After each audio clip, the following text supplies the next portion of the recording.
Hello everyone, I am Dr. Anirudh Kapoor, an AIMS New Delhi trained eye surgeon currently working in Kapoor Eye Hospital, Jaipur.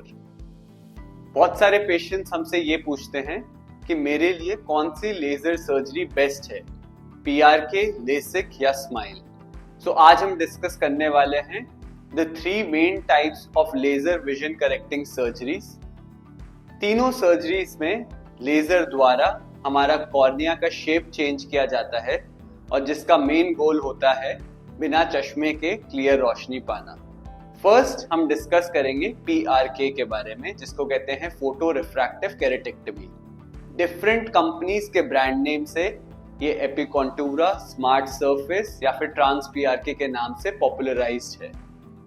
PRK में जो हमारा cornea होता है उसकी जो top layer होती है जिसको हम एपिथेलियम कहते हैं, इधर केमिकली और लेजर के थ्रू रिमूव कर दी जाती है और फिर जो मेन लेजर विजन करेक्शन है वो कॉर्निया के टॉप सरफेस पे डायरेक्टली किया जाता है। इसका फायदा ये है कि अगर हमारा कॉर्निया बॉर्डरलाइन थिन है, क्योंकि इसमें कोई फ्लैप नहीं बनता है, तो थिन कॉर्नियाज में PRK परफॉर्म किया जा सकता है, जो पेशेंट शायद लैसिक के लिए सूटेबल ना हो। क्योंकि ये एक फ्लैपलेस प्रोसीजर है तो पेशेंट को लॉन्ग टर्म सेफ्टी PRK में काफी हाई रहती है। जो लोग कॉन्टैक्ट स्पोर्ट्स या मिलिट्री आर्मी में इन्वॉल्व है उनके लिए एक बेटर ऑप्शन है। The risk of long term dry eye is also very less in PRK। But इसका डाउन साइड क्या है? क्योंकि इसमें हम कॉर्निया के एपिथेलियम को हटा देते हैं, उसको रीग्रो होने में एटलीस्ट 5 to 7 डेज लगते हैं। तो PRK की विजन रिकवरी थोड़ी स्लो होती है। It might take up to a week and पहले 3 से 5 दिन पेशेंट को रेडनेस, वाटरिंग एंड डिस्कम्फर्ट थोड़ा रहता है। सेकेंड, जो कि मोस्ट कॉमन सर्जरी है, लेसिक, जिसका फुल फॉर्म है लेजर असिस्टेड इन सीटू केरेटोमिल्यूसिस। इसमें भी लेजर के थ्रू हमारे कॉर्निया का शेप चेंज किया जाता है जिससे चश्मे की पावर हट जाती है।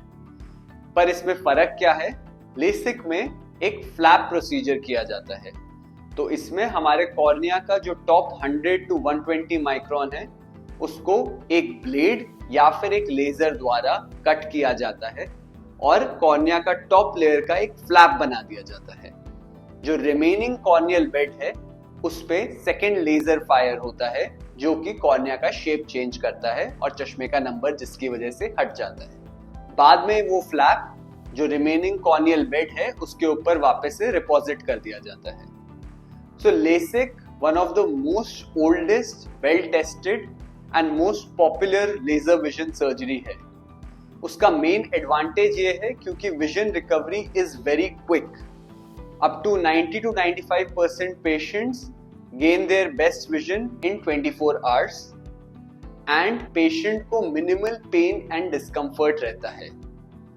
Although क्योंकि एक flap procedure है, आगे जाके वेरी रेयर अगर आपको के आईज को एक हेवी ट्रॉमा लगता है तो फ्लैप डिसलोकेशन या फिर अदर फ्लैप रिलेटेड कॉम्प्लिकेशंस का रिस्क रहता है।